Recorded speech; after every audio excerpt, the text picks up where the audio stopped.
Bonsoir à tous. Καλησπέρα σε όλους. Καλώς ήρθατε στο Γαλλικό Ινστιτούτο Ελλάδος.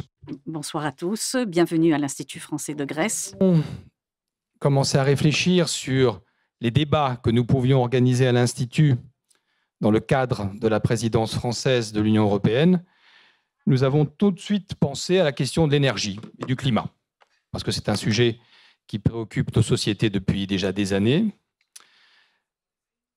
Nous savons tous que nos sociétés ne peuvent plus continuer à fonctionner comme auparavant, qu'elles doivent réduire considérablement les émissions de gaz à effet de serre qui ont un effet décisif sur le réchauffement climatique.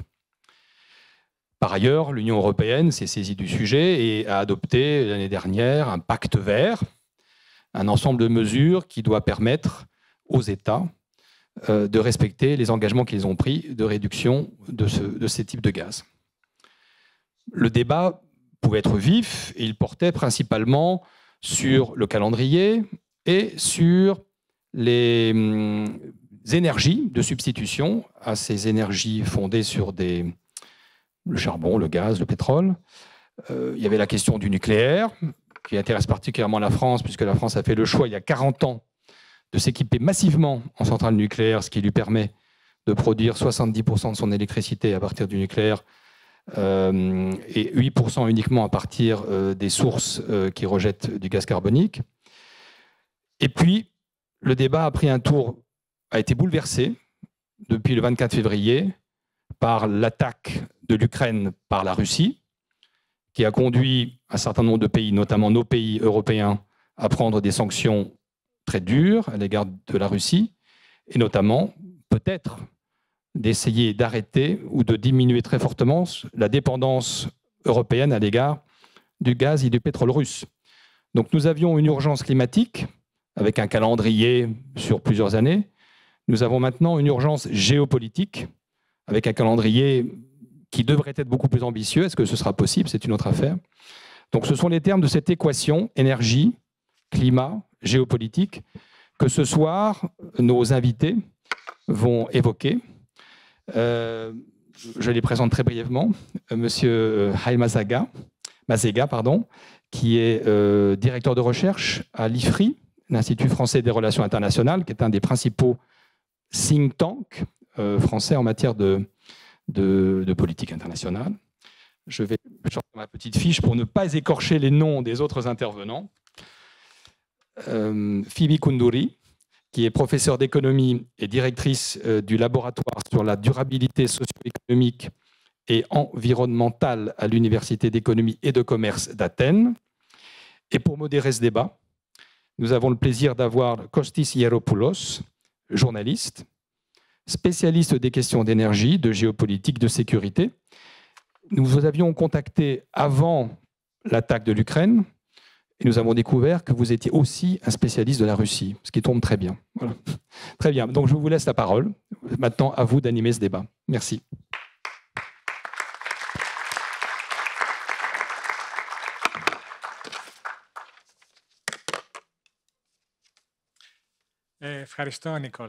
Merci beaucoup, Nicolas.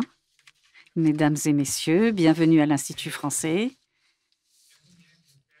Nous avons un débat, un dialogue franco-hellénique très actuel et très intéressant. Comme l'a dit Nicolas, l'invasion de l'Ukraine par la Russie a intensifié déjà ce cadre des crises géopolitiques et énergétiques. Nous allons débattre aujourd'hui de la façon dont cela va influencer les objectifs de l'Union européenne, à savoir la neutralité carbone d'ici 2050 et la réduction des émissions de gaz à effet de serre d'au moins 50% d'ici à 2030 par rapport au niveau de 1990. Cela donc permettra de montrer le rôle crucial de l'Union européenne à ses citoyens et surtout aux jeunes générations. En quoi consiste le pacte vert pour l'Europe? Comment mettre en œuvre ces objectifs et ne pas risquer un affaiblissement des économies et des sociétés, une désintégration européenne, un échec environnemental et climatique? Comment cela va renforcer nos économies et nos sociétés et améliorer la santé, la qualité de vie de nos citoyens? Un débat a déjà commencé en ce qui concerne le degré de révision de certains objectifs et dans quelle mesure cela va influer sur la sécurité énergétique de l'Europe. Nous allons donc aborder toutes ces questions. Nicolas a déjà présenté les intervenants. J'ai à mes côtés de grands spécialistes de la situation politique et des énergies. Et je donnerai la parole à Madame Phoebe Koundouri, professeure d'économie à l'Université d'économie d'Athènes. Merci beaucoup, Costis, et merci de cette invitation à l'Institut français. C'est toujours un plaisir de m'adresser à un public de jeunes. Et donc, c'est très intéressant d'aborder toutes ces questions et il est important d'être informé, de comprendre les défis auxquels nous sommes confrontés. Les 2 dernières années, lorsque je commence mon intervention, je dis toujours que nous faisons face à une crise multiple. Et il ne s'agit pas seulement de la pandémie, il ne s'agit pas seulement de la grande crise économique qui découle de la pandémie, il s'agit de la crise climatique, c'est-à-dire l'augmentation de la fréquence et de la portée des phénomènes climatiques extrêmes. C'est la crise qui concerne l'effondrement de la biodiversité et des services, des écosystèmes sur lesquels s'appuie notre production et notre consommation. Et il y a aussi la crise démographique qui, à l'échelle mondiale, devrait connaître une explosion encore plus forte. En Europe, il y a un vieillissement de la population, une réduction de la population. Toutes ces crises ensemble, ajoutées à la crise géopolitique, constitue un ensemble de problèmes très complexes et difficiles à résoudre. Quel est le manuel que nous allons suivre pour avancer? Heureusement, nous disposons d'un manuel. Nous avons un manuel qui s'exprime par l'agenda 2030, les 17 objectifs du développement durable, un cadre holistique et très complet et qui est très exigeant. 17 objectifs, 169 sous-objectifs qui concernent l'économie, la société, l'interaction entre l'économie, la société et l'environnement et comment cette interaction va se réaliser de façon devenir durable. Nous avons donc ce manuel, nous avons les objectifs. En Europe, la traduction de ce manuel consiste dans le pacte vert pour l'Europe. Fin 2019, nous avons tous convenu des 4 principaux axes. Neutralité climatique, d'ici 2050. Cela signifie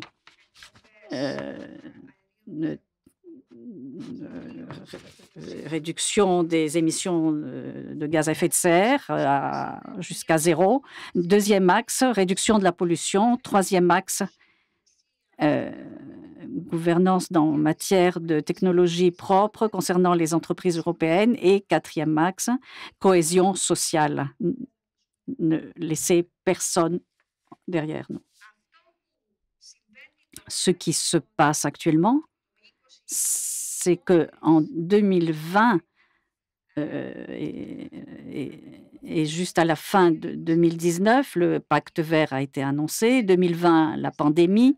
Et en même temps que la pandémie, il y a eu les efforts pour y faire face. Et nous allons dire par la suite comment, d'une manière holistique et compatible avec l'application du pacte vert. Il s'agit donc, je dirais, d'une grande victoire de l'Europe, le fait que après cette non-linéarité du Covid, de la pandémie et de cette destruction, nous avons insisté, nous avons persisté, nous avons réussi à aborder la traduction détaillée du pacte vert pour l'Europe et de le traduire en politique. C'est ce que nous faisons à partir de 2020, 2021 et maintenant 2022. L'Europe s'efforce de faire face à la pandémie et, en fait, écrit de façon détaillée les différentes politiques qui soutiennent le pacte vert pour l'Europe. Et dans tout ce contexte, comme si cela n'était pas suffisant, il y a donc la crise géopolitique russe qui accompagne la crise énergétique qui avait précédé et qui s'est intensifiée par la suite. Et c'est dans un tel contexte donc que nous allons faire notre débat. Je m'arrêterai ici pour céder la parole à Marc-Antoine. Fivi, tout ce que tu dis est très intéressant et je pense que notre public va participer à ce débat. Savoir donc comment l'invasion russe en Ukraine va avoir un impact sur tout cela et voir aussi les problèmes de durabilité. Marc-Antoine Elmazega a travaillé à l'Agence internationale de l'énergie. Il était en charge de la Russie et de l'Afrique subsaharienne et il s'est occupé des analyses de gaz sur le gaz et le pétrole dans ces zones. Moi aussi, j'ai travaillé concernant ces mêmes domaines. J'ai tous les gazoducs et les oléoducs. Et nous voyons un tournant vers des énergies propres. Nous allons par la suite aborder les évolutions géopolitiques et comment cela va influer sur la stratégie géopolitique en matière d'énergie dans ces régions. Je te donne la parole pour faire une introduction et pour continuer le débat. Merci beaucoup. Bonjour à toutes et à tous. Merci aussi à tous les deux. Merci d'être venus si nombreux et puis de nous avoir réunis ce soir à un moment absolument crucial. Lorsque on a reçu l'invitation, effectivement, il y a quelques mois, le sujet c'était comment est-ce qu'on arrive à atteindre nos objectifs de 2030 et aujourd'hui le sujet c'est comment est-ce qu'on va passer les prochaines semaines et comment est-ce qu'on va préparer le prochain hiver. Et je crois que ce qui est absolument essentiel, c'est que évidemment, il va falloir qu'on prenne des décisions, mais que ces décisions-là n'aient pas d'impact sur les autres horizons que l'on s'est fixés, c'est-à-dire 2030 et puis évidemment 2050. Et c'est évidemment très difficile. Je crois que cette crise, elle est absolument multiforme. C'est une guerre en Europe, mais qui a des répercussions mondiales, puisqu'elle perturbe les approvisionnements en céréales, elle perturbe les marchés du gaz, du pétrole, du charbon. Elle perturbe les marchés des métaux. Et donc, c'est sans précédent, en réalité, une telle crise. On n'a pas vu ça depuis probablement 1945, en réalité. Une guerre qui a autant d'impact et de résonance dans le monde. Et probablement que dans certains scénarios, on n'est qu'au début. Donc, les choses peuvent empirer. La deuxième chose, je crois que cette crise montre, c'est un électrochoc. C'est-à-dire qu'on sort de 5 ans de prix bas de l'énergie. 2015, 2020, fin 2020, des prix très très bas. Un immense confort qui nous a permis en Europe d'ailleurs, du coup, de discuter de ce Green Deal. Vous vous souvenez des élections européennes, la commission von der Leyen arrive et on discute et on a cette espèce de paix et de sécurité d'approvisionnement. Donc, on peut se concentrer sur cette discussion, sur ces nouveaux objectifs que l'on s'est fixés. Et c'est finalement extraordinaire qu'on n'ait plus à avoir cette période-là de répit pour prendre ces décisions historiques. Et ça n'a pas été facile, évidemment, parce que il y a encore 3 ou 4 ans, personne n'envisageait sérieusement de se fixer pour objectif d'atteindre la neutralité climatique. Donc là, on a eu beaucoup de chance. On a eu aussi beaucoup de chance parce que malgré la pandémie, au lieu de décider d'arrêter le Green Deal en 2020, je suis beaucoup ce qui se passe en Europe centrale et ailleurs. De nombreuses voix s'élevaient pour dire on arrête. La priorité, c'est de sauver les industries. Les économies sont en récession. Il faut faire tourner les aciéries, il faut faire tourner les usines pétrochimiques, il faut produire, exporter. Et donc, on arrête le Green Deal, toutes ces contraintes, pour sauver nos sociétés en réalité. Et c'est le contraire qui a eu lieu, heureusement. Et la conclusion que tout le monde en a finalement tirée, c'est que ce Green Deal, c'est une opportunité économique incroyable. Bien sûr, il s'agit de préserver le climat, notre bien-être, notre environnement, mais c'est une opportunité économique pour devenir plus autonome, pour réindustrialiser en partie l'Europe. Alors, on y reviendra parce qu'il va y avoir beaucoup de destruction d'emplois du fait de la transition énergétique, mais on pense que l'effet net sera positif. Et bien sûr, du coup, ce qui est très important, c'est de ne pas dévier des objectifs qu'on s'est fixés pour justement ne pas avoir une crise sociale. Et donc, on arrive fin 2020, en sortant de la pandémie, les vaccins arrivent, donc il y a quand même un véritable espoir. Et puis, effectivement, les prix de l'énergie se mettent à grimper. Et on se retrouve en réalité avec la sécurité énergétique qui redevient centrale. On l'avait complètement oublié.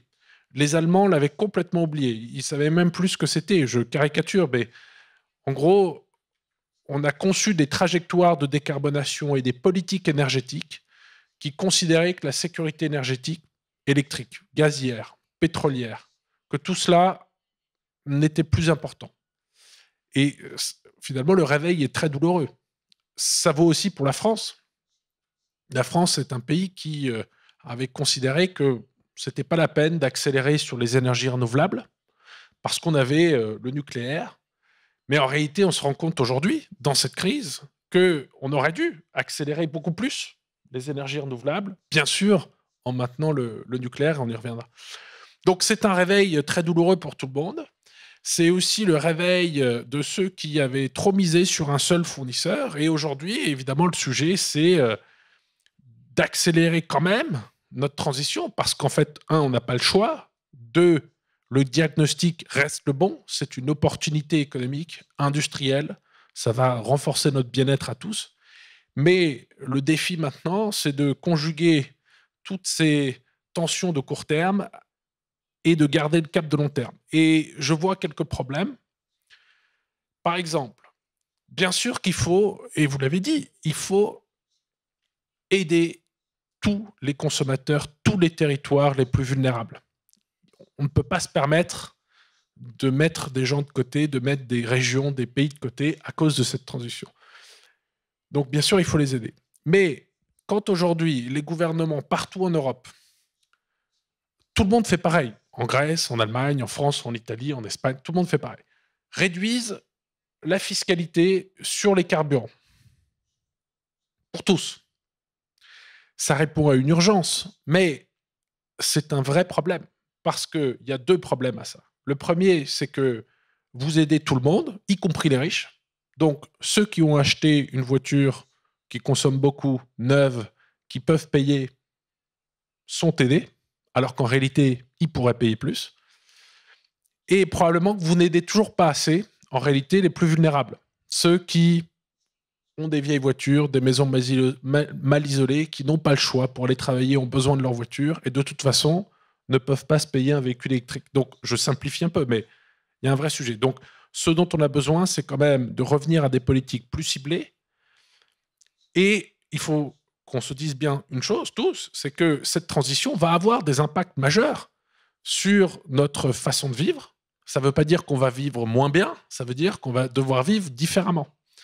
Elle va nécessairement devoir entraîner des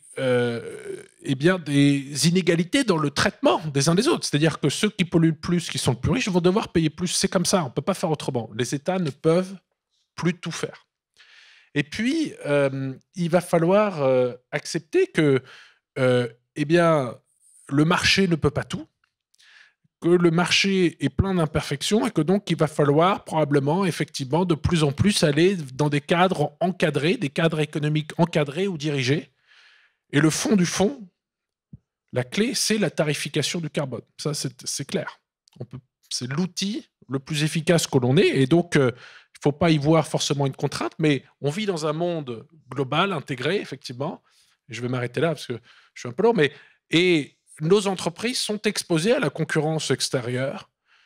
Et nous sommes les seuls en Europe à nous être fixés des objectifs aussi ambitieux et surtout à avoir maintenant, et vous y faisiez référence, une stratégie pour mettre en œuvre ces objectifs. Dans le reste du monde, heureusement, après la COP26, de plus en plus de pays se sont fixés à peu près les mêmes objectifs que nous, mais il n'y a absolument pas de politique derrière. Donc on se fixe des objectifs, mais derrière, on continue. Donc si vous voulez, nous en Europe, là, on est dans une, et je vais m'arrêter là, mais on est dans une situation de grande vulnérabilité parce qu'on est encore très dans le monde des hydrocarbures. Autour de nous, on voit des éoliennes, des panneaux solaires, on a l'impression qu'en fait, ça y est, on avance. Non, pas du tout. On est encore très dans les hydrocarbures. On n'est pas assez dans le monde des solutions bas carbone qui nous protégera. Et on est dans cet entre-deux. C'est un long tunnel. Et ce long tunnel-là, eh bien, il faut en sortir le plus vite possible.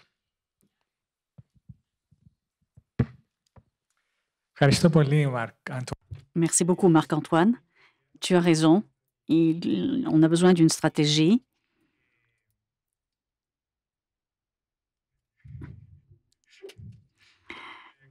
Tu as raison, Marc-Antoine. On a besoin d'une stratégie et d'un plan différent dans chaque pays. Nous avons observé la grande différence qui existe entre les pays.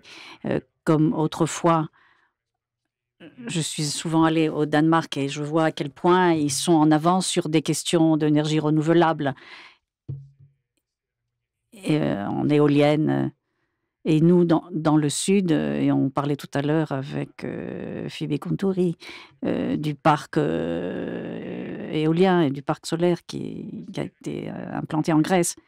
Mais comme tu l'as dit, dès la sortie de la pandémie, nous avons vu les prix déjà augmenter, et c'était bien avant la guerre.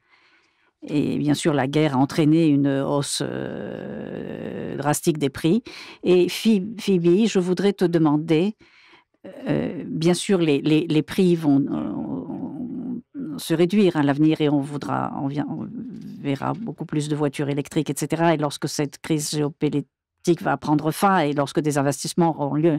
Mais actuellement, est-ce que, Phoebe, tu as peur d'un recul? Est-ce qu'on doit faire 3 pas en arrière avant d'avancer?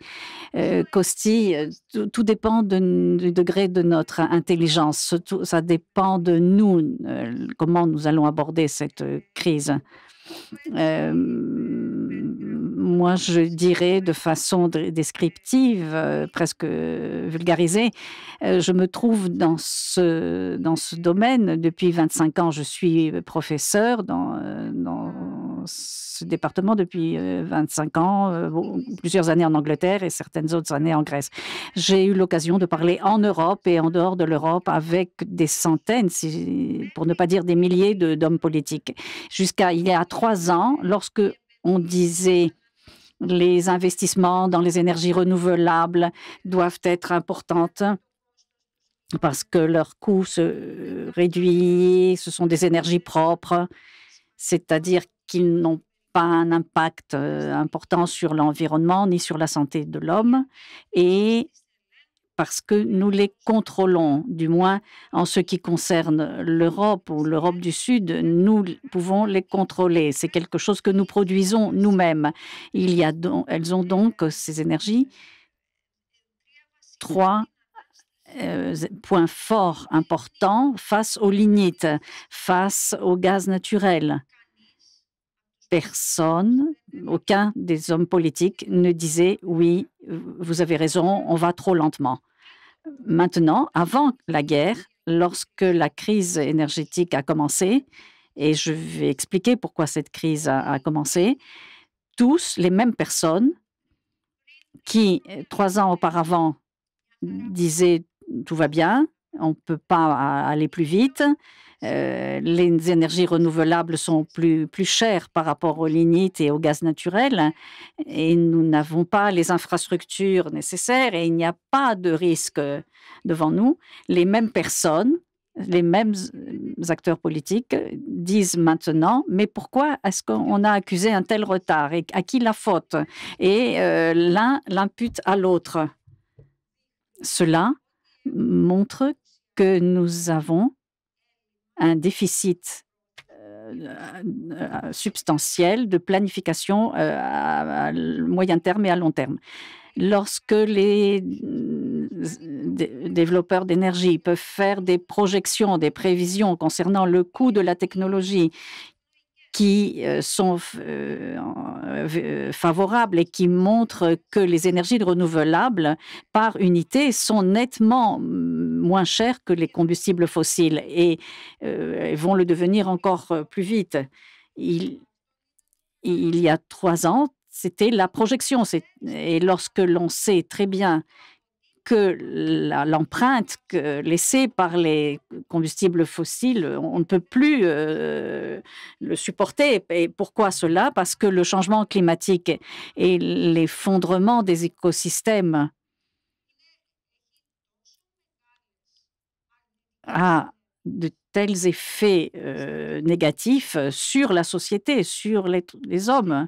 On ne peut pas fermer les yeux et dire je vais avancer à un rythme qui ne va pas engendrer des difficultés majeures dans l'application des énergies renouvelables. Je vais aller très lentement pour ne pas bouleverser les équilibres sur le marché et ne pas bouleverser les équilibres politiques. Cela montre qu'il y a une faiblesse pour mener une politique à moyen terme et à long terme. Et cette faiblesse, c'est ce qui détruit toutes les perspectives de durabilité.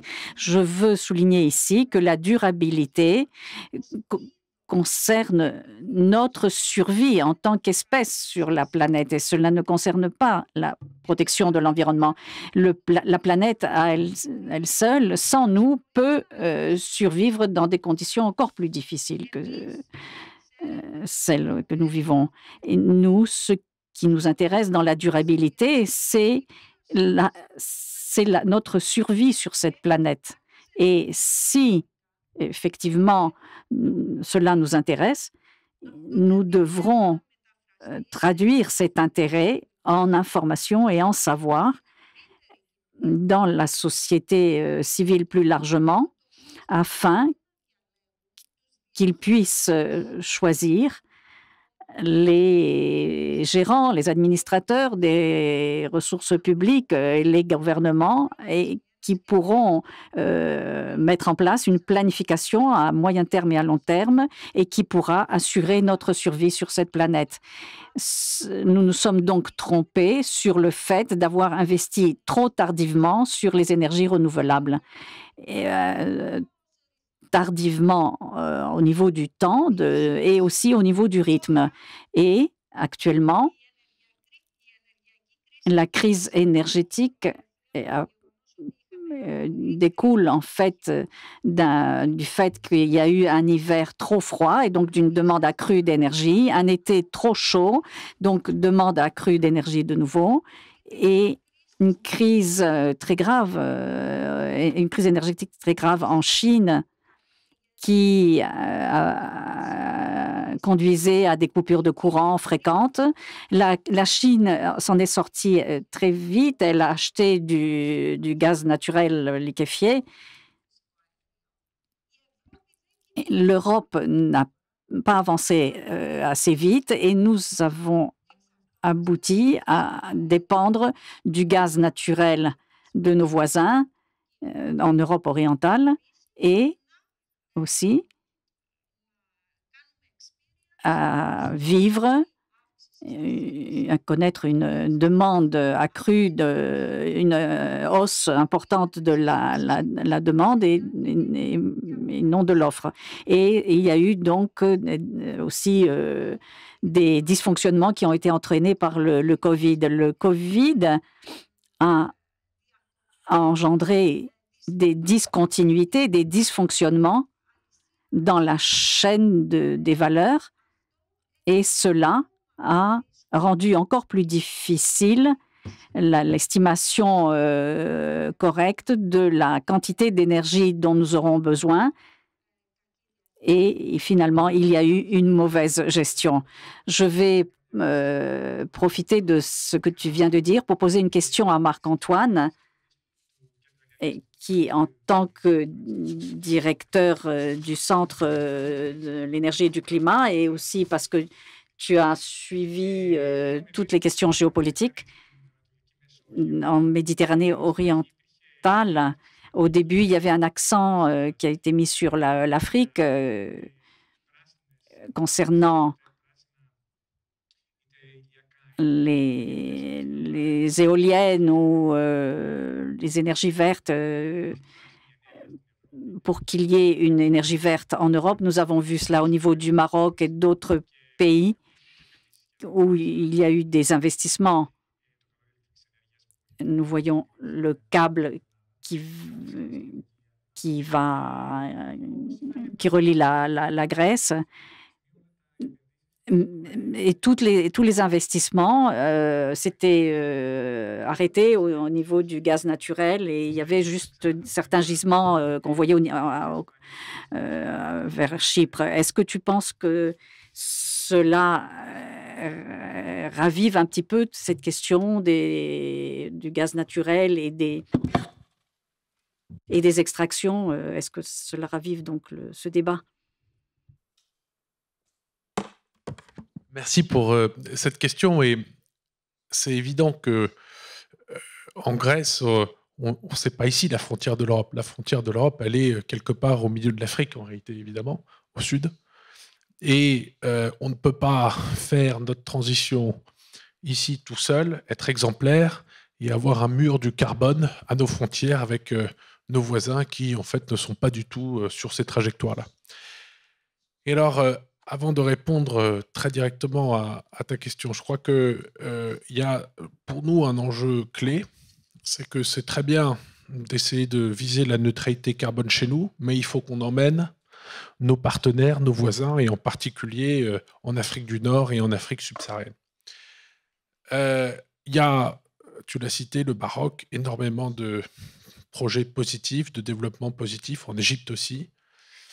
Mais dans l'ensemble, le charbon reste présent. Et puis, en Algérie, par exemple, le gaz domine très largement le secteur électrique. Il n'y a pas d'énergie renouvelable.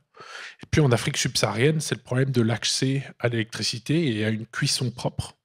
Parce qu'il n'y a ni l'un ni l'autre pour les 2/3 des habitants de l'Afrique subsaharienne, si on exclut l'Afrique du Sud, qui est un cas à part.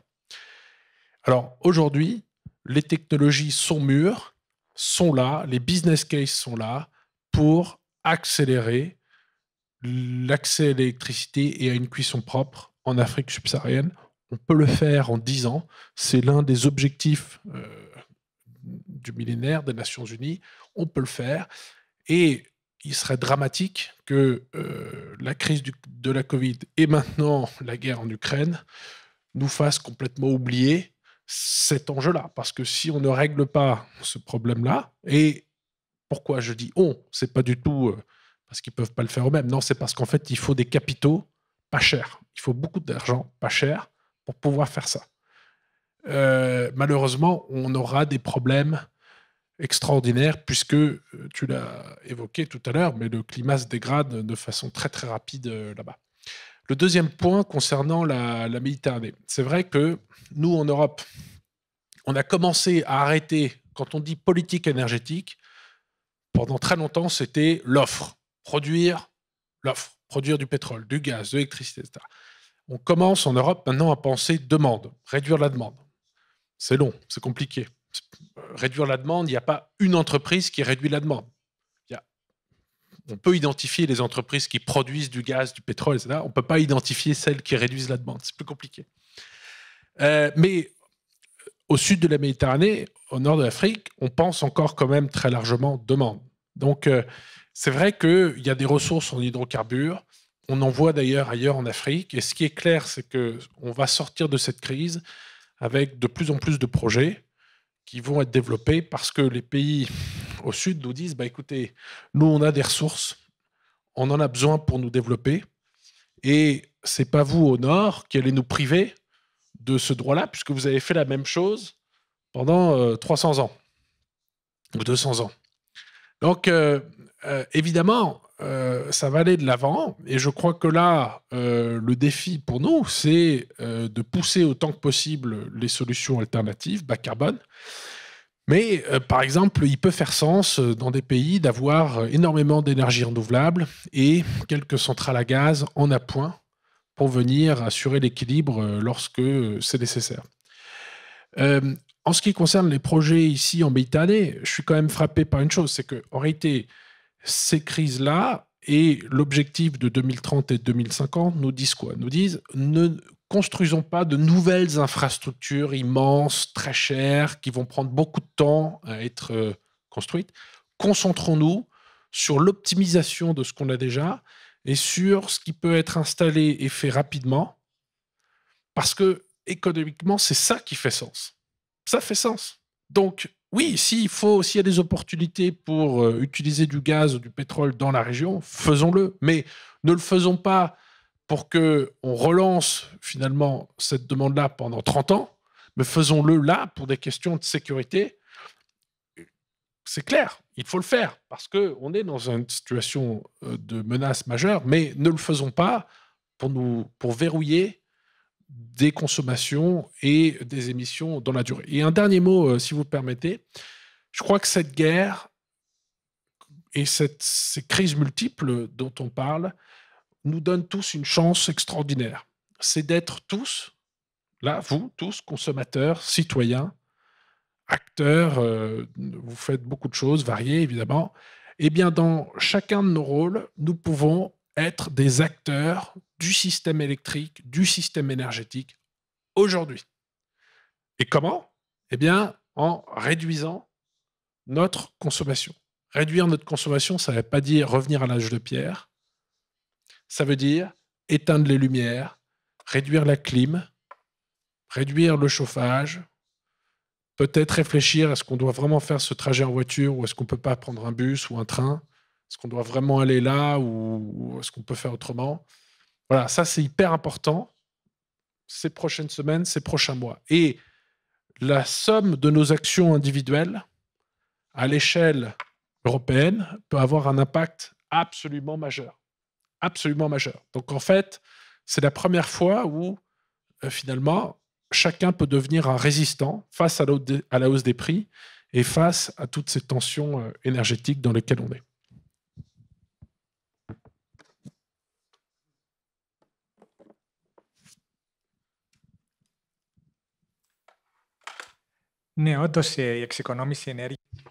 Effectivement, l'économie de l'énergie est quelque chose de très important. Et nous voyons donc les gaspillages énormes qui avaient lieu autrefois. On ne pouvait pas régler le chauffage et on dormait les fenêtres ouvertes. On voit maintenant tous les efforts qui sont menés pour économiser l'énergie. Fivi, je voulais te demander, Marc-Antoine a mentionné à juste titre qu'il ne faut pas faire d'investissement important sur le gaz naturel, juste quelques solutions de stockage. Et en ce qui concerne le niveau européen, il y a un désaccord s'il faut faire une taxonomie concernant le gaz naturel et l'énergie nucléaire. Et cela ouvrirait une fenêtre pour certaines ressources européennes, mais selon des critères stricts. Dans quelle mesure cela va aider? Et si le gaz naturel et vert provient de sources vertes, comment cela va se passer? Qu'aussi, nous allons expliquer que la taxonomie de l'Union européenne, qui a été annoncée en détail en 2020-2021, dit précisément ce qui est considéré comme vert. Quel investissement est considéré vert et le financement peut se faire en tant que tel et ce financement se fait selon des conditions favorables. En grec, on dit taxinomie et en anglais taxonomie. Et donc, ce qui est prévu, c'est que les investissements verts sont les suivants et seulement les suivants, c'est-à-dire ceux qui permettent de réduire les émissions de gaz à effet de serre, ceux qui nous permettent de nous adapter au changement climatique, c'est-à-dire tous ceux qui nous protègent face à des conditions climatiques extrêmes, des travaux contre les inondations, des projets concernant les canicules et tout ce qui permet la bonne gestion des ressources hydriques et des ressources marines et ce qui permet de préserver la biodiversité, tout ce qui concerne l'économie circulaire. Tels sont donc les investissements qui sont considérés comme verts.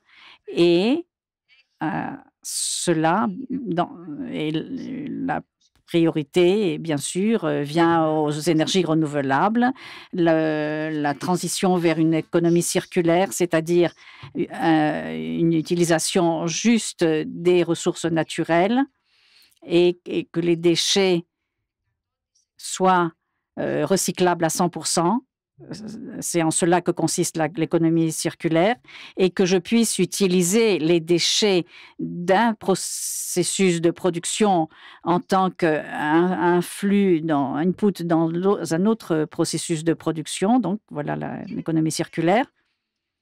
Et bien sûr, tout projet, au-delà des projets des programmes d'adaptation et tout ce qui concerne les solutions basées sur la nature, c'est-à-dire la reforestation, les forêts permettent de stocker beaucoup le carbone, et la digitalisation et la numérisation appropriée. C'est tout cela qui rentre dans ces catégories. Et donc les énergies renouvelables, l'hydrogène, une place très importante. Et nous attendons, comme cela est mentionné dans le pacte vert pour l'Europe, que l'Europe va fixer d'ici 2030, poser les bases pour qu'elle devienne une économie d'hydrogène. Et l'interrogation maintenant majeure qui a été posée par l'Europe en 2020, au début 2021-2022, et qui apporte un complément à cette classification en disant que le nucléaire et le gaz naturel doivent être considérés comme des sources d'énergie incluses dans cette classification. Le fait d'inclure une source dans cette classification est important parce qu'on obtient des financements, on obtient de meilleurs prêts et en tant qu'entreprise, on peut déclarer ces investissements comme des investissements verts, des investissements durables. L'Europe a une double approche pour pousser l'économie à devenir verte. Un des aspects, c'est cette classification qui prévoit quels investissements sont considérés comme verts et ces investissements s'inscrivent dans le fonds de reprise et de résilience et les différents crédits du fonds de cohésion et en même temps, il y a une directive sur la durabilité des entreprises qui prévoit tous les détails concernant un large éventail d'entreprises qui sont tenues de soumettre des rapports de durabilité et selon quelle procédure soumettre ces rapports et quelles pratiques de durabilité elles peuvent soumettre. Dans ce rapport donc de durabilité, il faut tout d'abord qu'il soit approuvé. Il faut donc qu'une grande entreprise soit en mesure de montrer qu'elle est verte. Deuxièmement, elle influence ses clients. Et troisièmement, la possibilité de l'entreprise d'être financée selon des conditions favorables. Les banques commerciales, les banques nationales et les banques multilatérales se retrouvent sous un cadre qui essaye de tout montrer comme étant vert. Et donc, le nucléaire et le gaz s'inscrivent dans ce contexte. Et pourquoi cela? Parce que la crise énergétique a commencé. Et la question, donc, est-ce que notre réponse à la crise énergétique, c'est le gaz naturel que nous ne produisons pas et nous dépendons de voisins qui ne sont pas, sur le plan géopolitique, très stables? Notre réponse à la crise, est-ce que c'est le nucléaire?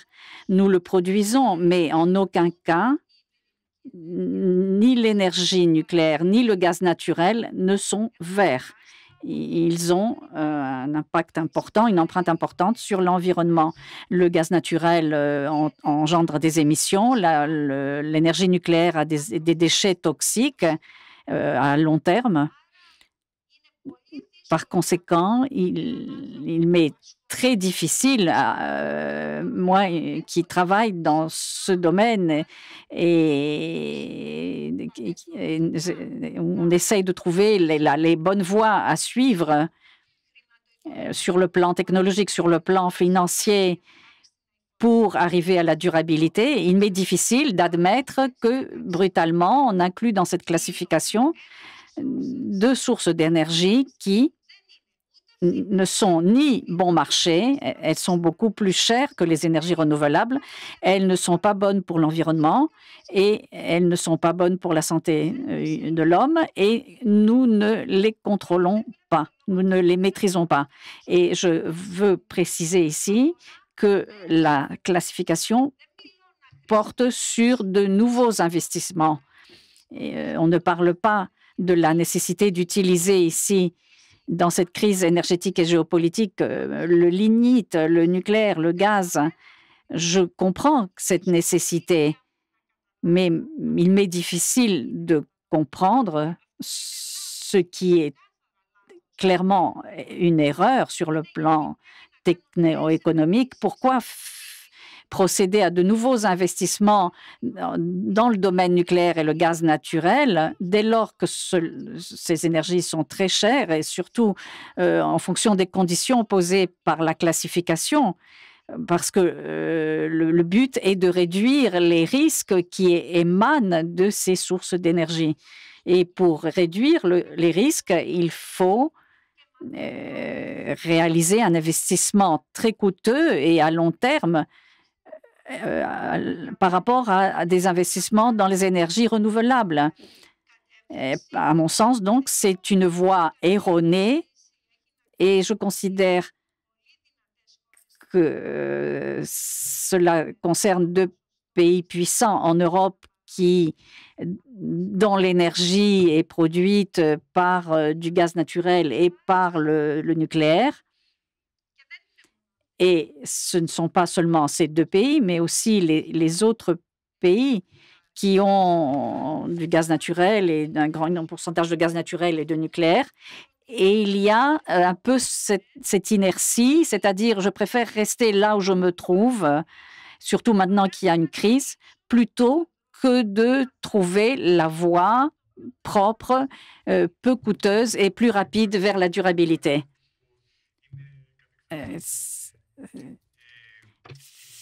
suivi, oui, nous voyons un pays qui a une puissance nucléaire.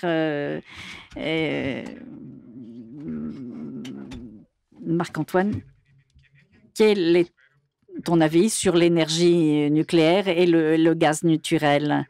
Nous savons que l'Allemagne et la France, en fait, sont les pays qui croient dans le gaz naturel et l'énergie nucléaire. Les Allemands, en fait, veulent arrêter l'énergie nucléaire, mais la France continue dans cette voie. Merci, parce que là, vous alliez croire qu'on était toujours d'accord et qu'en fait, il y a un très large consensus sur comment faire, comment avancer, etc. Mais il y a quand même parfois des moments où on n'est pas tout à fait d'accord. Et le cas du nucléaire et puis le cas du gaz donne l'occasion de peut-être préciser un peu aussi pour vous deux points de vue qui malheureusement encore s'entrechoquent à Bruxelles et qui posent problème en réalité. Et sur le gaz, je suis parfaitement d'accord. Mais pourquoi est-ce qu'on a mis le gaz là dans la taxonomie? C'est parce qu'il y a en Europe centrale des pays qui ont encore du charbon à 60, 70, 80% de leur production d'électricité. Et ils n'ont pas le soleil qu'a la Grèce, ils n'ont pas les régimes de vent qu'a la mer du Nord. Et donc, ils disent, ben voilà, nous, pour arriver à net zéro, on est obligé de passer par la case gaz naturel. Bien sûr, on va faire les renouvelables, on va faire de l'efficacité énergétique, et puis d'ailleurs, en passant, on va faire du nucléaire. C'est intéressant. Et donc, pour eux, on a décidé d'accord, on va garder une petite place pour le gaz. Maintenant, le problème du nucléaire, c'est le suivant, c'est qu'on a mis, il y a eu beaucoup de controverses, et vous l'avez exprimé, et on a mis le nucléaire dans la même case que le gaz naturel, alors que le nucléaire, c'est, de mon point de vue, enfin, de ce point de vue-là, c'est bas carbone. En réalité, ça pollue probablement beaucoup moins l'environnement que les énergies renouvelables, parce que les panneaux solaires que vous installez ici sont fabriqués en Chine avec de l'électricité au charbon. Ils sont transportés par les mers dans des porte-conteneurs qui carburent au diesel ou au fioul lourd. Ils sont accrochés avec de l'aluminium ou de l'acier, qui est aussi fabriqué pour la plupart en Turquie ou en Chine avec de l'électricité au charbon ou directement au charbon. Donc vous voyez, en réalité, il n'y a pas de source d'énergie parfaite. Mais il faut essayer de voir quand même que, de mon point de vue, mais on ne peut pas se permettre de choisir comme ça l'un ou l'autre. En réalité, on a besoin de toutes, et le nucléaire n'est pas à mettre ou à écarter, parce qu'effectivement, il y a ce problème du déchet. Alors, ce qu'il faut voir, c'est que ces déchets, les déchets très radioactifs, ultimes, c'est très faible en fait en quantité. Si on regarde par exemple la consommation d'uranium dans nos centrales nucléaires en France, au cours des 40 dernières années, si vous preniez l'ensemble de ces déchets ultimes, en réalité, ils n'occuperaient même pas l'espace de cette pièce. C'est peut-être les deux tiers de cette pièce. Vous voyez, ce n'est pas grand-chose. Et ensuite, l'idée, c'est qu'on les enterre sous terre, dans des couches d'argile, qui n'ont pas bougé depuis des milliers et des milliers, des dizaines de milliers d'années. Donc on les met là-dedans. Il n'y a pas de raison que ces couches d'argile bougent. Donc elles sont là. C'est dans des capsules. Et si par malheur, dans 10 000 ans, il devait se passer quelque chose, il y aura une contamination, ça c'est clair, mais d'un endroit là, et je crois que vu les enjeux pour l'humanité, ce ne sera pas grand-chose d'avoir une petite contamination là dans 10 000 ans, comparé aux autres désastres. Parce que le problème du coût aussi que vous évoquez, très juste, si on compare le coût d'une centrale nucléaire avec le coût d'un équivalent éolien ou photovoltaïque, le nucléaire, c'est 15, 20 fois plus cher.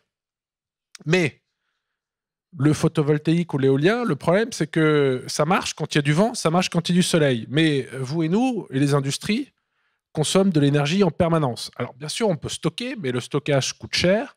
Il faut construire des réseaux électriques. Et puis, en fait, le problème du stockage, c'est qu'il faut stocker l'électricité longue durée dans ce cas-là. Et ça, c'est très compliqué. Et donc, le nucléaire qui produit 24 heures sur 24 toute l'année, du coup, en réalité, si on compare, si on met les deux dans la balance, eh bien, il a aussi ses avantages. Et donc, on ne peut pas dire comme ça, ça c'est trop cher et les autres sont moins chers. En réalité, il faut voir ça de façon complémentaire et il faut voir ça intégré dans un système. C'est le système électrique. Et d'ailleurs, ici en Grèce, en ce moment, vous avez énormément d'éoliennes et d'énergie solaire, mais quand il n'y a pas de vent et quand il n'y a pas de soleil ou quand il y a beaucoup de demandes, qu'est-ce qui se passe? On active les centrales à charbon et les centrales à gaz.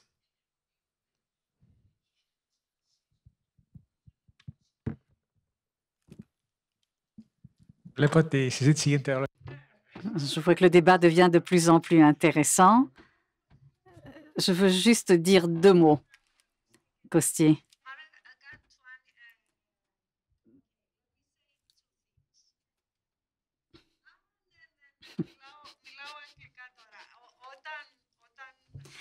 Excusez-moi, je parle anglais lorsque je veux répondre spontanément. Oui, je suis d'accord sur le fait qu'il faut investir dans le stockage des énergies renouvelables. Je vais partir donc des points sur lesquels je suis d'accord. Je suis d'accord à 100% qu'il faut investir dans le stockage des énergies renouvelables. Et nous avons un très grand retard et nous sommes donc vulnérables par rapport à ce que vient de dire Marc-Antoine, à savoir qu'est-ce qui se passe s'il n'y a pas de vent. Le Royaume-Uni, l'hiver dernier, n'avait pas assez de vent et à cause de cela, et un pourcentage de leur énergie provient de l'énergie éolienne, et ils se sont retrouvés face à une demande qui l'emportait sur l'offre. Donc, il faut investir dans le stockage et il faut le faire immédiatement. En ce qui concerne l'empreinte, l'impact d'un parc éolien ou d'un parc solaire ou d'une plateforme offshore, il y a une grande perspective de production d'électricité à partir de parcs éoliens, à partir de l'énergie marémotrice, etc. Si l'on examine leur impact, il y a une méthodologie qui s'appelle l'analyse du cycle de vie, c'est-à-dire on analyse l'empreinte, l'impact de chaque matière première que tu vas utiliser pour mettre en place un parc éolien, par exemple, à partir de la matière première et au moment où il faudra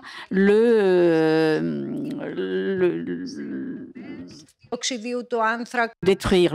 Il faudra voir donc l'impact sur la biodiversité, sur les eaux souterraines. Personne n'a dit que les énergies renouvelables n'avaient pas d'impact, mais cet impact est très, très réduit en comparaison avec toute autre énergie fossile et aussi par rapport à l'énergie nucléaire.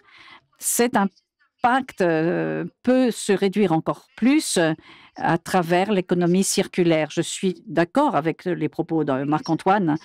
On peut utiliser d'autres matériaux qui auront un impact encore moindre, mais cela ne signifie pas que l'énergie nucléaire peut être baptisée comme une énergie compatible avec le fait que cela ne porte pas atteinte à l'environnement. C'est un principe qui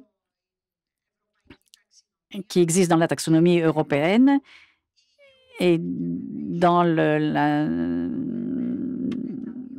ce qu'on a parlé de fonds de relance et toute tout ce qui va être financé par les 750 millions qui ont été alloués après la pandémie en vue de la relance, ils doivent être en rapport avec la crise climatique et les moyens d'y faire face. Tout projet devra respecter le principe qu'il ne faut pas avoir un impact négatif important sur l'environnement, et l'énergie nucléaire a un tel impact. Et l'énergie nucléaire a un impact très long, très vaste sur le système écologique. Moi, je ne dis pas qu'il faut fermer toutes les centrales nucléaires qui existent actuellement, mais je veux dire que si l'on pense faire de nouveaux investissements, il faudrait voir quel est le projet, le meilleur marché, celui qui porte le moins d'atteinte à l'environnement et qui comporte le risque le plus réduit. L'énergie nucléaire, bien que les accidents soient rares, mais lorsque de tels accidents ont lieu, ils sont mortels. Pour ma part, donc, je considère que l'on peut utiliser ces énergies comme des combustibles transitoires, surtout à l'heure actuelle de la crise énergétique, mais il ne faut pas réaliser de nouveaux investissements sur ces voies qui nous mènent de la meilleure façon possible à l'économie verte et qui engendre une sécurité pour la santé humaine, pour l'intégrité humaine face à tous les désastres climatiques, l'effondrement des écosystèmes ou bien un risque d'accident nucléaire. C'est ça que je veux dire. Je ne veux pas dire que le nucléaire et le gaz ne doivent pas être inclus actuellement. On sait qu'ils seront inclus et cela vaut aussi pour le lignite. La question de l'énergie nucléaire, bien sûr, soulève de grands débats et on pourrait poursuivre cette question, mais je voudrais aussi donner la parole à notre public pour qu'il puisse poser des questions, parce que nous avons donc deux éminents intervenants et donc donner la possibilité au public de prendre la parole. Merci. Je vais poser une question aux deux participants, mais avant, je veux faire un petit commentaire. Avant la guerre de l'Ukraine, on était presque au bord d'avoir une guerre entre des pays membres de l'Union européenne pour la taxinomie, n'est-ce pas? Ce n'était pas évident que l'Allemagne et la France pourraient s'accorder sur le nucléaire, et ce n'est pas le seul cas. En plus, un des rares sujets où M. Macron et Marine Le Pen ils sont totalement d'accord, c'est le nucléaire. M. Macron promet un programme de 8 nouvelles installations nucléaires. Et Le Pen, je pense, elle dit la même chose. Donc, on ne parle pas pour la préservation de l'énergie nucléaire en France, mais pour de nouveaux investissements. Mais est-ce que vous pensez que cette précipitation de mettre fin à la dépendance énergétique par la Russie va aider le pacte vert ou peut-être le contraire? Et pour vous, c'est pour Mme Koudouri aussi. Θα πάρω άλλη μια ερώτηση και θα απαντήσουμε και τις δύο μαζί.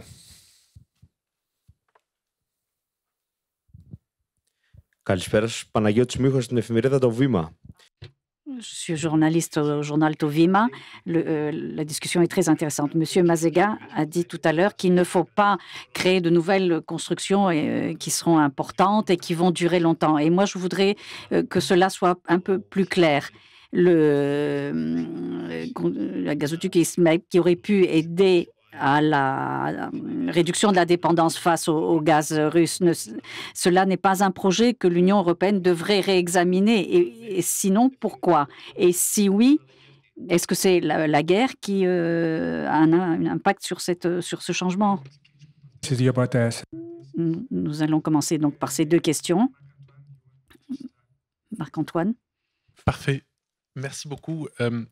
D'abord, effectivement, en France, on a le deuxième tour de l'élection, vous le savez, dans maintenant 10 jours, et les deux candidats veulent construire de nouveaux réacteurs. Mais ce qu'il faut voir, c'est que, en fait, même si l'on construit tous ces nouveaux réacteurs, la part du nucléaire dans la production d'électricité en France va baisser, en réalité. Donc, en fait, la construction de ces nouveaux réacteurs va limiter la chute, mais en réalité, on va fermer des vieux réacteurs, on ne va pas pouvoir tous les prolonger, et la demande d'électricité monte, et donc on va aussi de plus en plus mettre des énergies renouvelables. On est très en retard, je le disais. Donc, en fait, il ne faut pas croire qu'on relance le nucléaire en France. En réalité, on ralentit son déclin. C'est ça le sujet pour la France.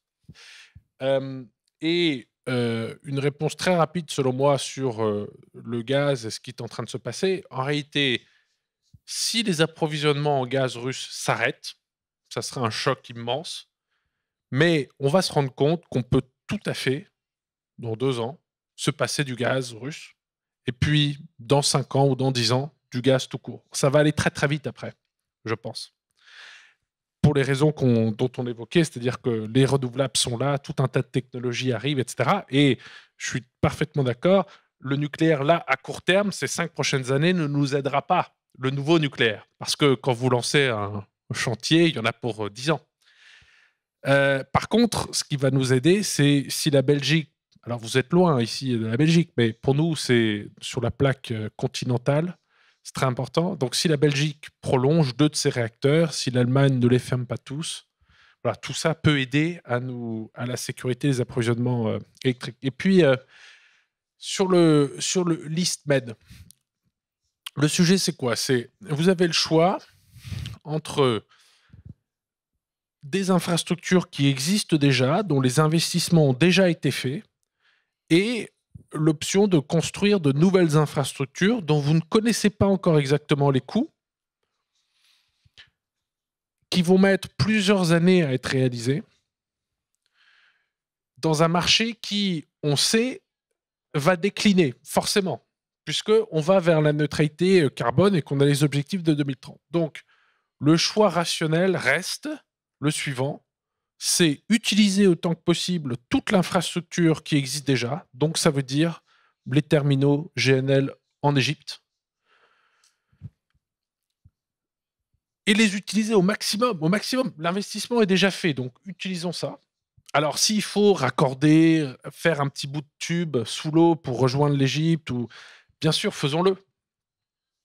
Avant de se lancer dans un nouveau projet très coûteux, qui n'est peut-être pas forcément utile. Ou alors, examinons toutes les solutions beaucoup plus flexibles. Par exemple, un terminal d'exportation de gaz naturel liquéfié, où vous voulez, hein, à Chypre, peut-être en Crète, par exemple, plutôt que des très grosses infrastructures très lourdes, pas flexibles, et qui ne seront pas prêtes là, parce que le problème du gaz russe, ce n'est pas dans 6 ans, c'est là, en fait, c'est ces 3 prochaines années, me semble-t-il. J'espère que j'ai pu répondre à votre question. Oui. Oui, je suis d'accord. C'est précisément comme l'a dit Marc-Antoine, très important de comprendre que ce qui est le moins coûteux et le plus vert, ce sont des investissements dans les énergies renouvelables. Nous allons utiliser les structures existantes concernant le nucléaire et le gaz naturel afin de surmonter cette crise et en tant que pont pour aller vers les énergies renouvelables. Ce que Marc-Antoine a dit, c'est très juste. La France réduit la part du nucléaire, 40 à 41%. Et ce que disent Le Pen et Macron, et tous deux sont d'accord parce que ces questions concernent la technologie française, les personnes qui travaillent dans ces secteurs et et cela concerne le marché de l'énergie, mais ce qui est important, c'est que même la France, qui a cette place importante dans le nucléaire, décide de réduire sa part du nucléaire dans son mix énergétique. Et ce qui est déterminant, il faut comprendre donc que chaque pays doit regarder quelle source d'énergie chaque pays dispose et mettre en place des voies d'utilisation, la meilleure utilisation de ces sources, et cela va être déterminé par les réserves et la technologie dont chaque pays dispose, et par les possibilités de financement de ces technologies et par la traduction des politiques européennes et mondiales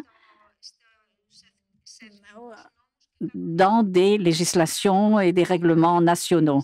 Ce qu'il faut donc à présent, et c'est ce que le hub du climat global va faire, le centre du climat global, qui va commencer à fonctionner et qui aura son siège en Grèce. C'est un hub, un centre des Nations Unies que je vais présider en commun avec le professeur Jeffrey Sachs. Et pour tous les pays, ou pour chaque pays qui demandera notre avis, qui nous consultera, tracer les voies, les sentiers technologiques et financiers et les politiques qui vont soutenir cette transition vers la neutralité de la manière la plus rapide, la moins coûteuse et la plus résistante sur le plan environnemental. Il est important de savoir que cela est possible. Et si vous regardez l'Agence internationale de l'énergie, elle a mis en place des voies équivalentes.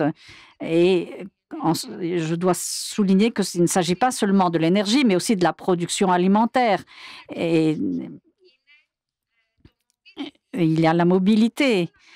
Tous les systèmes qui déterminent l'économie doivent être examinés de façon globale et voir comment la totalité des systèmes va procéder à cette transition vers la neutralité climatique. Et je dirais que pour le système de l'énergie, l'Agence internationale de l'énergie montre comment cela est possible sur le plan technologique et financier d'arriver à cette neutralité climatique. Et il est important de savoir que cela est possible parce qu'il y a un coût pour la non-réalisation de cet objectif. Le coût est important en matière de vie humaine, en matière de destruction d'infrastructures et de destruction de la cohésion sociale.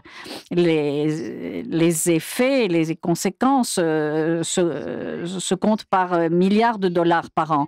Le fait que nous ne les payons pas, cela ne veut pas dire que la société et l'économie ne les subissent pas. Et ce que nous devons comprendre, c'est que lorsque nous parlons de la façon d'aller vers la neutralité climatique, nous ne faisons pas cela par pur plaisir, mais pour sauver l'économie et la société par rapport à des catastrophes très graves en matière de fonds et de vie humaine.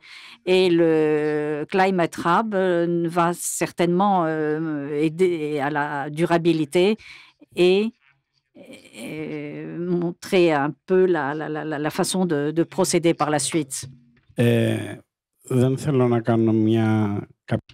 Bonsoir, je ne voudrais pas poser de questions, mais faire un commentaire. Je m'appelle Yannis Yarendis, président directeur général du gérant des sources d'énergie renouvelables en Grèce. Et également, je suis à la tête du Fonds de transition énergétique. Tout d'abord, je voudrais vous féliciter pour ce débat. Et deuxièmement, nous avons pu entendre beaucoup de choses très intéressantes et des prises de position très intéressantes. J'aimerais dire toutefois qu'il y a probablement une dissensions, une divergence de points de vue qui se fondent sur l'usage des nouvelles technologies. Auparavant, la question qui se posait, c'était charbon ou pétrole. Ensuite, nous sommes passés au dilemme pétrole ou gaz naturel, suivi par d'autres dilemmes. Au début de l'an 2000, nous avons eu l'arrivée des sources d'énergie renouvelables. Et nous étions confrontés à un autre dilemme. Allons-nous opter pour les sources d'énergie renouvelables ou est-ce que nous allons développer le gaz naturel? Il y avait des divergences de points de vue entre politiques, des points de vue divergents entre scientifiques et qui défendaient également des points de vue géopolitiques ou même voire des intérêts géopolitiques. Mais où en sommes-nous maintenant? Nous en sommes à une situation où l'Union européenne avait décidé, et pas seulement l'Union européenne, mais le monde entier, l'Union européenne, en tant que pionnière, a mis en place, s'est fixé des objectifs avec un calendrier, et ce, avec des politiques à l'appui, sans parler du Winter Package il y a quelques années, ou même auparavant les objectifs 2020 et suivis par le Fit 55, le Green Deal, etc., le pacte vert. Donc, il y a des objectifs qui sont clairs. Nous devons arriver à l'an 2030 avec des niveaux de sources d'énergie renouvelables fixés selon un calendrier et arriver avec une planète zéro, émission zéro. Donc, nous avions adopté une voie qui conduisait vers le développement des sources d'énergie renouvelables.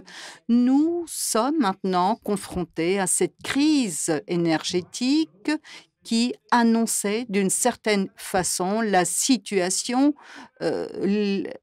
aujourd'hui créée par la guerre en Ukraine. Depuis juin de l'année dernière, nous avions déjà une hausse des prix de l'énergie. Et aujourd'hui, la situation est complètement sans contrôle, non maîtrisable, même en termes de coûts. Et je ne sais pas si cela se poursuivra tout au long de l'année 2023. Je constate donc que l'Union européenne n'a pas vraiment pris conscience, n'a pas saisi les buts à suivre, à réaliser. Et je m'explique. Il y a eu un accord sur 15 BCM LNG américains. Je vous dis mon point de vue, ces 15 BCM, ce n'est rien du tout. Et j'ajouterais que ces 15 BCM LNG nécessitent des terminaux qui n'existent pas en Europe, nécessitent des moyens de transport, des chemins de fer qui n'existent pas en Europe. Il n'y a pas de chemin de fer pour le transport d'LNG. Et pourtant, nous défendons une idée selon laquelle quelque chose va se passer. Au contraire, nous devons être plus clairs et adopter une voie qui soit plus claire sur le plan, sur la réalisation, sur l'intégration des RES, des sources d'énergie renouvelables.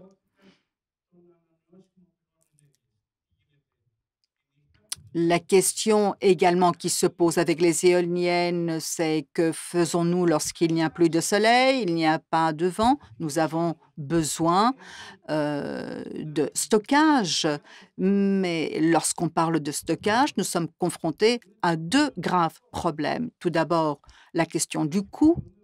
Rappelons-nous qu'il y a 20 ou 25 années, les photovoltaïques coûtait 20 fois plus cher qu'aujourd'hui. Il en sera de même pour le stockage. Donc, la première chose, c'est le coût du stockage. Et là, le deuxième grave problème qui n'a pas été mentionné et qui est très important, c'est le coût de l'achat de l'énergie qui sera issu du stockage, qui proviendra du stockage. Car si le marché de l'énergie ne devient pas mature, cette solution du stockage ne va pas régler cette question de réflexion, car nous aurons une unité de stockage qui complétera, soi-disant, qui va stocker le jour pour fournir la nuit. À quel prix? Quel sera le prix de l'énergie la nuit pour une unité de stockage? Il faut donc une maturité également du marché. Un problème auquel nous sommes confrontés en Grèce avec le dérèglement du marché, et il faut également que le marché devienne mature de sorte que le stockage devienne véritablement l'élément, ce qui va compléter les sources d'énergie renouvelables. Merci beaucoup. Επειδή πλησιάζουμε και προς το Comme nous allons vers la fin de cette soirée, je voudrais donc, de la part de Fivi et par la suite de Marc-Antoine, un commentaire avant de clore ce dialogue. Et si vous avez un commentaire à faire concernant la dernière intervention qui a été faite, et terminer un petit peu sur une note un peu plus optimiste. Nous traversons une crise provisoire au niveau des prix, au niveau de la sécurité énergétique, mais les objectifs ont déjà été fixés concernant 2030 et 2050. Un commentaire rapide. Je voudrais dire donc que les commentaires et les questions et les interventions du public étaient très intéressantes. La question du stockage va être réglée. On ne peut pas attendre qu'une maturité de ce problème, et cela va être réglé sur la base de la modélisation. Bien sûr, actuellement, ça coûte encore cher, mais il faut appréhender cela dans un système économique et technique global. Ce problème peut être réglé. Ce n'est pas un nœud gordien. Ce problème n'est pas insurmontable. Je voudrais dire que tout ce que nous nous efforçons de faire, à savoir la transition vers la durabilité et les objectifs, les 17 objectifs de l'agenda 2030 et le pacte vert pour l'Europe, c'est le changement de transformation le plus important que l'être humain est appelé à faire dans son histoire. Cela n'est pas facile, en aucun cas. C'est très exigeant sur le plan scientifique et aussi en matière de grandeur d'information et aussi au niveau du savoir et du savoir-faire. Ce défi majeur et cette transformation que nous sommes appelés à réaliser ne peut pas se faire sans une planification qui impliquera l'ensemble des décideurs, les développeurs, des scientifiques, des entreprises, des instituts financiers, la société civile. Il faut que toutes les parties prenantes puissent participer à la conception et à la planification de cette transformation. Lorsque donc ils se sentiront partie prenante et comprendront qu'ils peuvent gagner leur prospérité grâce à cette transformation. Et tout ce projet va s'appuyer sur un investissement important dans l'éducation, dans la requalification des ressources humaines, depuis la maternelle jusqu'à la période près de l'âge de la retraite de nos ressources humaines. Ce projet va être réalisé par l'être humain et en moyenne en Europe, les gens n'ont pas les aptitudes et le savoir pour réaliser cela. Nous avons donc besoin d'un investissement très rapide et très important dans les ressources humaines. Et même si demain, l'Europe assure la neutralité climatique, il faudrait que le monde entier le devienne, le monde développé et le monde en développement. Le monde est résilient dans la mesure où la dernière personne sur la Terre est résiliente. Et il faut que les pays développés, on commence à réfléchir sur la façon d'assurer un transfert de technologie, un transfert de fonds à partir des pays développés vers les pays en développement. Et cela ne peut pas être uniquement de l'argent des États. Les fonds existent au niveau du secteur privé et il faut convaincre le secteur privé de croire dans cette transformation, dans cette transition et d'y investir. Les crédits étatiques ne suffisent pas. Je m'arrête ici. Je retiens donc que cette transition verte va se réaliser. Malheureusement, on ne peut pas traduire la personne qui parle hors micro.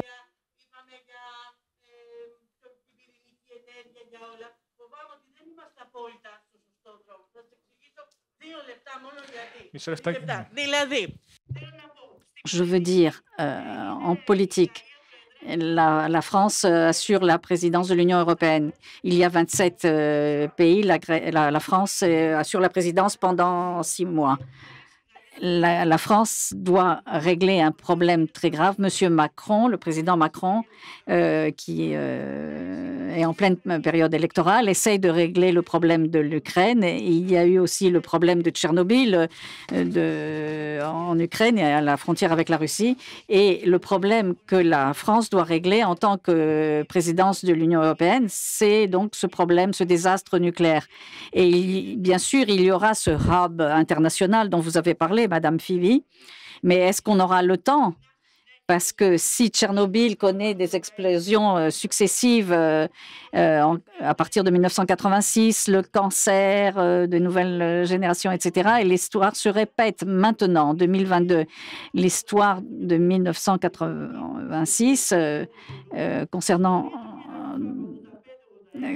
Donc, le problème de Tchernobyl se pose à nouveau. Donc, il y aura de nouveau un problème de cancer et les générations suivantes vont en être affectées. Le Climate Hub, c'est quelque chose de très bien. Mais est-ce qu'on aura le temps? Est-ce que le secteur privé donc va apporter sa contribution parce que ce sont des industriels, etc. Et il y a aussi l'énergie éolienne et surtout dans les îles. En plus du lignite, M. Mitsotakis est allé dans les îles ioniennes et nous avons donc l'énergie éolienne, l'énergie verte.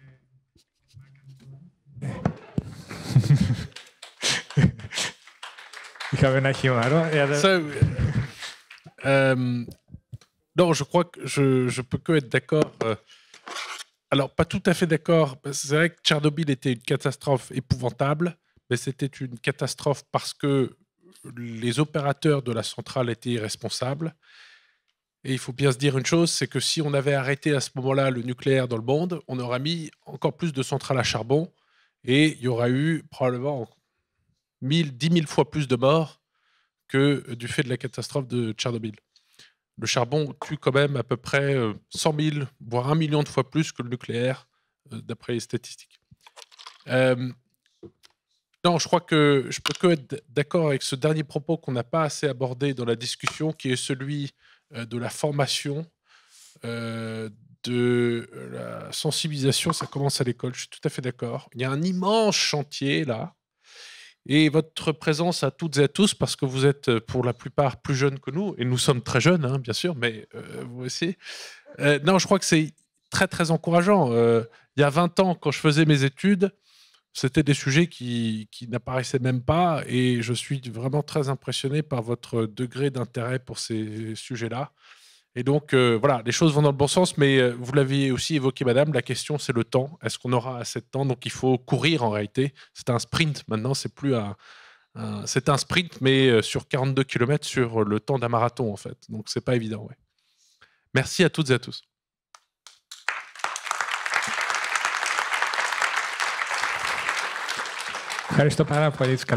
Merci beaucoup, nos invités. Le débat était excellent. Nous remercions l'Institut français de Grèce.